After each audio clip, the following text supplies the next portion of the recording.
Welcome back to another episode of our Purpose Discovery series.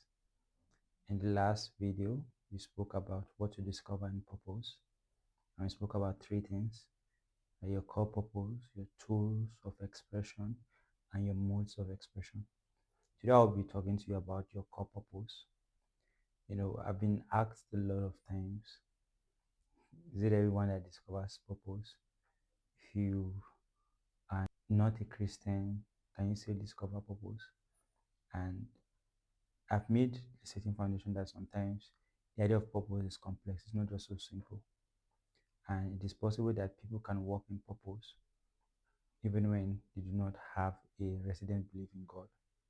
But I so much believe for you to have fullness of expression, you need the God factor. And nowhere is the God factor more important than in the core purpose. At least in the tools of expression, these are things that you can look within and find. But when it comes to your core purpose, you have to look into the mind of God. That's the only way that discovery can happen. So have equated purpose discovery like in a three way, the same way as spirit, soul, and body. The discovery of this spirit purpose in that sense is discovery of the core purpose. When we say the core purpose involves three things. This first discovering it can be either of three things. It can be you can have two of those, but usually one is enough to be your core purpose. And your core purpose, first of all, we have a core virtue, a positive virtue which you express. And I said a positive virtue could be love, it can be social justice, it can be kindness, it can be, so this is more about your character, your being. You can always equate the core purpose to expressing a dimension of God, a certain character of God. It can be wisdom, it can be excellence. God is multifaceted, and each of us express a unique part of Him. It is together that we make a colorful world, a fulfilled world, a complete world. But each of us at least should express one aspect of God. And as a matter of fact, your discovery of core purpose is a spiritual journey. By the time you begin your journey of spiritual transformation, certain virtues will begin to come out of you, and one will always stand out. This is your core. This is your core purpose. This is what inspires you. It's not just the action. I know most of the times when we talk about purpose, we focus on the action we're supposed to do, but there has to be a generating energy in you, and it can be a core virtue. You can be driven by just your love for justice. That can be your purpose. That is what the justice of God, that's what you want to show. Some people might be driven by the idea of wisdom, revealing the wisdom of God. There are so many ways it can happen. But first of all, it has to be a positive virtue. There are negative virtues, but in a core purpose is always a positive virtue. And then there's also a worthwhile value. A worthwhile values can be maybe a set of systems that guides people, especially with an evolving world. We need people that have touched God and have persuaded of certain things. It could be the idea of a healthy family. That's what people, their entire value, their life value revolves around. And they're trying to bring people into that experience, to bring it into the societal experience. And also if someone can just have a passion in their hearts to bring reform to the society in certain aspect, it can be the religious aspect, it can be the political aspect. This is a worthwhile virtue. This is a worthwhile virtue that could be at the core of your purpose. So sometimes you can have a core value, you can share the same core value with people, but then where you express it is very different. That's why we have different tools which everyone fulfills their use for their purpose, and also the environment can be different. But the idea of having a core purpose is have that inner inspiration of the spirit that drives you to do everything you do. It's more like a spiritual quality. Most people want the mind effect, but that's what brings the perseverance, the selflessness in the service you provide to mankind. And then lastly, apart from having a positive virtue or a worthwhile value, lastly can be a vision of an ideal. A vision of an ideal. I gave an example in the last video when I was just introducing the topic. How Reinhard Bonnke's entire vision, which was his driving purpose, that Africa must be saved. And that was his own ideal vision of the future. Africa that is washed by the blood of Jesus. That was his own core vision that drove him. So sometimes someone's driving purpose, core purpose might be a vision. Don't say no, it doesn't. It has to be the same. Of course, you can have that, but then sometimes it can just be that you're so engulfed in a particular virtue that anytime you meet people, that's the fragrance you give. That's what you rub up on them. You have peculiar insight into these things, and you bring God into the experience of those. But some other people, theirs is vision driven. It's not just about sharing a particular dynamic of God, but it's also about sharing a vision, fulfilling a vision of an ideal world. Some people, your core vision might be driven around alleviating poverty. So your driving vision is to bring wealth to a lot of people.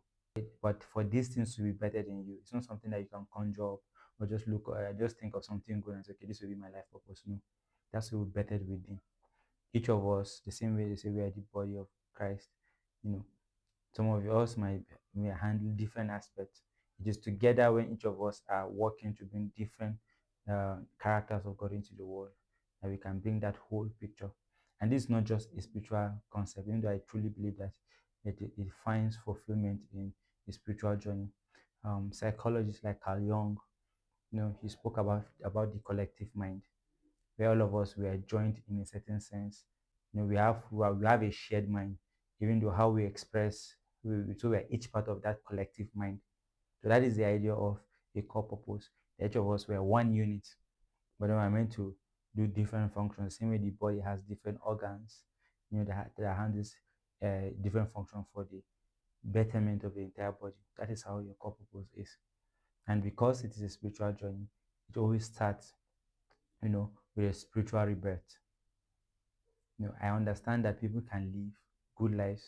In one of the episodes, we'll be talking about the difference between meaning and purpose. You can live a meaningful life. It does not mean that you're living a purposeful life. They are two different worlds. The difference might also be little, but the impact is two different things. If you really want a purposeful life, first of all, you must align yourself to God.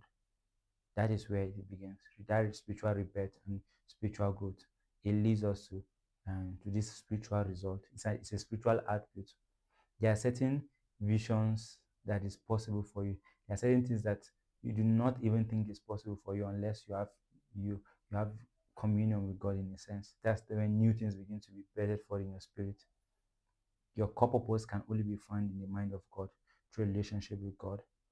That constant relationship and interaction with God to bed for something new in your life. But this is not something you can find by looking within. I remember when I first discovered my purpose, I know the instruction was that I was made to birth for God's excellence. I was not looking anything like it. And most of the times, the vision of your core purpose to be a picture of something that you do not even look like it. And then, but that discovery will set you on the path where a vision has been set for you to live up to it, to grow into it. Unlike the tools of purpose that you can look within and say, okay, so these are the things that I have. This is what God has put in me. Your core purpose is in the mind of God. And someone there has to be that union, that coming together of the minds before you have a glimpse of where you fit in the entire picture. You must see yourself as a puzzle made to fit in a particular place. And most of the times your core purpose is not flexible. Most of the times it's the same all through your life. So at a particular point you might not be aware of it, but at a certain point you become aware, it becomes consistent. It does not matter whether you change what you are doing, whether you move from the medical field to the entertainment field, it remains the same at the core. And that's why not something that you guess yourself into it or think yourself into it. It's something you have to get by conviction from God. So if you want fullness of purpose, purpose must begin at the core purpose. Of course, you do not need to discover your core purpose to start living a purposeful life. But if you need fulfillment, full measure, you have to discover your core purpose. So this is what the core purpose is. It is God-centered. I will talk about how the truth is about you discovering yourself, and then your modes of expression is about how you interact with others, about serving others. But this particularly, it is God-centered, God-bettered, and God-lived. If you really want to discover your core purpose, there has to be a journey with God where He begins to show you things about yourself, things He has destined for you, things He has put ahead of you, things that your mind could not have conceived. This is a journey of um, your core purpose. And if you want to discover your core purpose, you must make that decision that, oh, well, I want to submit my life to the divine, to God. That is where we find our core purpose. It's just like we fall into harmony, into the flow of God. That there's a way God has designed the world that you're supposed to fit into this particular place. But you can't put yourself there. You have to submit yourself to God through alignment, through humility, humbling yourself before God. Say, Lord, I want to be part of this big vision. I want to fall into that flow. And I tell you that your life will not be the same. Finding your core purpose can bring extraordinary joy, extraordinary energy. Other people will try and fail because they're working from the soulish realm, where they just have giftings. They're working from something higher, something spiritual. There's a different quality to your life that others wonder what makes this person very different. There's a world of possibility if you begin with your core purpose. So, my friends, find your core purpose, find it in God. That is the secret. It is in God. You know, when we talk about your tools of purpose, I won't necessarily say it's in God because it's something that He has already put in you. It's not matter that you found your way back to Him. It's something that you can look into yourself and develop it, and we'll talk about it. So, in your tools of purpose, it's more about the science of self-discovery, but in the core purpose, it's about the spirituality of self-discovery, and this is where it works. This is where it has, and this is not something you can conceive in your mind. You only work in futility. But when you go back to God, He wants to show you more than you desire to know yourself. So if you go back to God, I assure you, my dear friends, that He's so willing, so eager for you to come to Him, and He show you your glorious purpose. I wish you the very best in your discovery. See you in the next video where we talk about the other aspect of purpose discovery, which is the tools of discovery. It's going to be an exciting journey. God bless.